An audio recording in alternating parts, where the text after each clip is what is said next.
Мы не можем вернуть ни свои телефоны, ни вещи. Досмотрите это видео до конца, и вы узнаете, как десятки таджиков пожаловались на московскую полицию. Да что это происходит? Подписывайтесь на наше обновление и будете в курсе всего самого нового. Около 30 таджикских мигрантов жалуются на то, что не могут получить в московской полиции свои мобильные телефоны, одежду и 500 000 рублей. Их задержали 27 января во время работы в одном из цехов по нелегальному производству вина, но через 2 дня все они были отпущены. Российские власти утверждают, что все имущество мигрантов находится в органах следствия как вещдоки. Лоик Самадов, один из этих мигрантов, сказал, что проработал в этом цеху 4 месяца, однако понятия не имел, что это предприятие действует незаконно. Мы и так обмануты, и еще и полиция отпустила нас только через 2 дня после того, как мы были задержаны, говорит Самадов. Его коллег по несчастью, очень беспокоит то, что их телефоны, одежда, около 500 000 рублей и еще какие-то вещи застряли в полиции. Это были последние деньги, которые у нас были с собой, когда нас задержали и доставили в полицию, жалуется мигрант. У меня было 60 000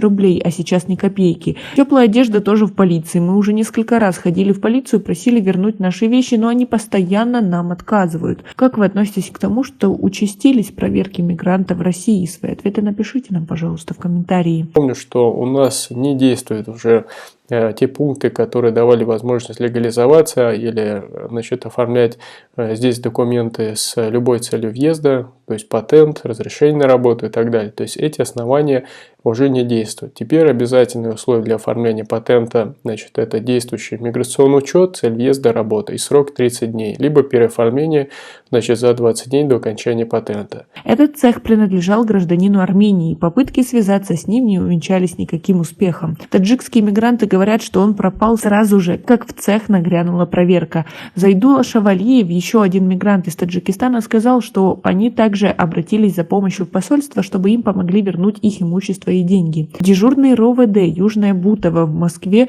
куда были доставлены мигранты, сказал, что они узнали о существовании этого цеха, когда рядом с ними произошел грабеж. Телефоны и вещи мигрантов находятся в следственном отделе. Они будут возвращены после окончания следствия, сказал дежурный. В посольстве в Таджикистана в Москве сказали, что они в курсе дела и обеспокоены привлечением таджикских граждан к противоправной деятельности. Мы провели проверку и выяснили, что наши граждане несколько месяцев работали нелегально. Конечно, мы окажем им содействие, но мы бы хотели, чтобы мигранты, прежде чем начать работу, сначала заключали с работодателем контракт и поинтересовались, имеет ли организация лицензии или нет на нелегальную деятельность, сообщили в пресс-центре посольства Таджикистана в России. В прошлом правозащитники критиковали как Таджикистан, так и Россию за то, что они не способны создать правовые условия для работы мигрантов. И такая ситуация становится головной болью для многих мигрантов. В России находится 500 000 таджикских мигрантов. Их причастность к нелегальной деятельности и обман со стороны работодателя